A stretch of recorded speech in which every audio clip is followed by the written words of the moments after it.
Hey friends, it's Lori with Farmhouse Stencil Shop. I have this package of snowman ornaments from Dollar Tree. I'm going to paint one today. I didn't really like his nose, so I decided to just cut that off and sand it down. So what I'm doing now is using some Waverly chalk paint in the ivory shade to paint him.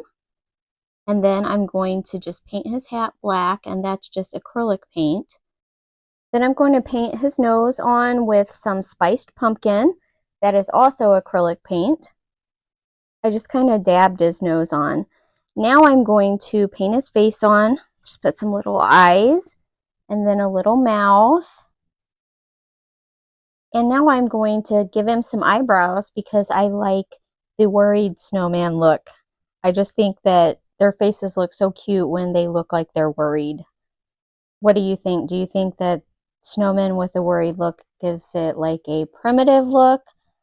I think so. So I'm giving him some arms, and they are rather long, but he's going to be holding this heart. The heart is from Dollar Tree as well. I painted it in the Tuscan red shade. Now I'm just sanding over everything, including the heart. Now I'm taking some dark sealing wax and just going around him and giving him some shading. And I'm going to take a baby wipe and kind of rub some of it off. And then I'm going to attach the heart to the front. And then I decided to make a little bow out of jute to cover that hole in the front. But then I decided my bow was too big, so I remade the bow and made it smaller.